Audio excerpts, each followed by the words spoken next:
गावा सर बताइए क्या ट्रेड रहेगा आपका। Good afternoon to you. Stock का नाम है एमएनएम फाइनेंशियल सेल साइड और ट्रेड करेगा 265 के आसपास। मेरे ख्याल से अगर 267 का स्टॉप लगा चले, 2 सवा 2 रुपए है।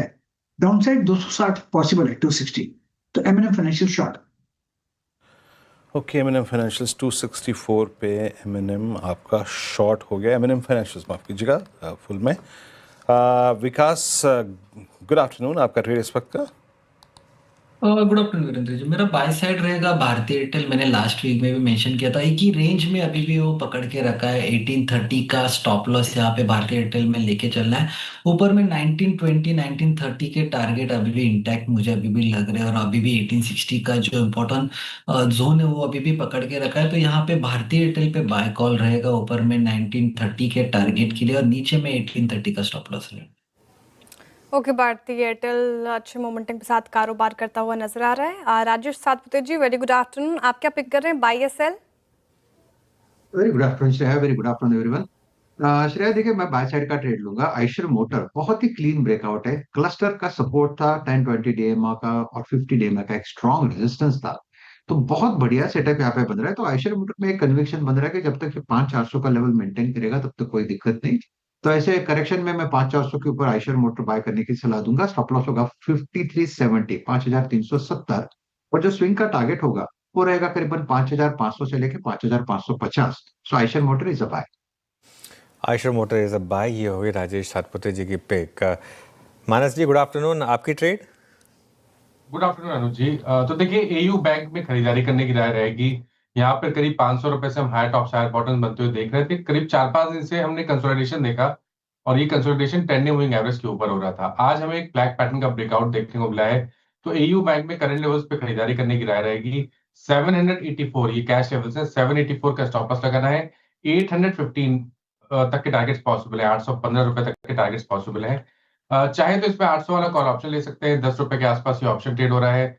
इसमें 6 रुपए 90 पैसे, 6 रुपीज 90 पैसे के स्टॉप लॉस से खरीदारी करनी है, और 17 रुपीज 50 पैसे के टारगेट सेट करने हैं। Okay, AU small finance bank, इसका जिक्र मैं कर रहा था कुछ देर पहले, बहुत स्ट्रॉन्ग बिहेवियर इसका। 815 का लक्ष्य यहाँ पर। आशीष कयाल जी अब हमारे साथ मौजूद हैं। आशीष, गुड आफ्टरनून, आपका ट्रेड इस वक्त का। देखिए, इस वक्त का जो मेरा ट्रेड है वो है एम्बर एंटरप्राइजेज में। यहाँ पर काफी समय से कंसोलिडेशन चल रहा था। लग रहा है कि एक ट्रायंगल है, इसका एक ब्रेकआउट आना चाहिए अभी ऊपर की ओर, और वॉल्यूम्स पिकअप होने शुरू हो चुके हैं। तो एम्बर एंटरप्राइजेज पे ध्यान रखना होगा। यहाँ पर ऊपर में जो टारगेट है करीबन 7200 के देखे जा सकते हैं, और नीचे जो स्टॉप लॉस लगाना होगा वो है करीबन 6520 का। 6520 का स्टॉप लॉस के साथ खरीदारी की राय एम्बर एंटरप्राइजेस में। डे हाई के आसपास कर रहा है कारोबार। तो अभी तक बस एक सेल साइड की ट्रेड आई गावस्कर की तरफ से, एम फाइनेंशियल।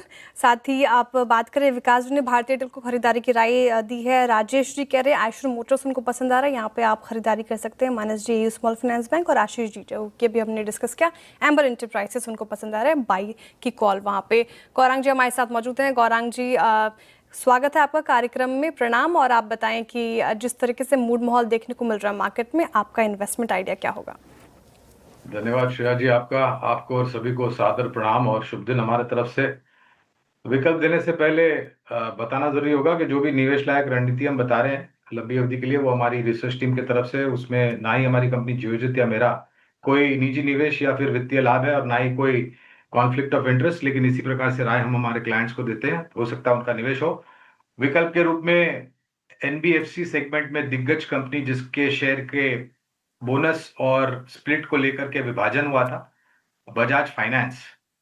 श्रेया जी, अगर आप देखें तो जो विभाजन हुआ उसके पश्चात मेरे ख्याल से धीरे धीरे करके अब लोगों की रुचि और बढ़ रही है निवेश करने के लिए। और जिस प्रकार के इनके कारोबार है, शहरों में तो है ही, लेकिन ज्यादातर योगदान मेरे ख्याल से आने वाले समय में ग्रामीण, मध्यम ग्रामीण और छोटे और मझौले शहर में से आएगा। तो लंबी अवधि के लिए बुनियादी दर के आधार पर बजाज फाइनेंस पे खरीदारी कराएं।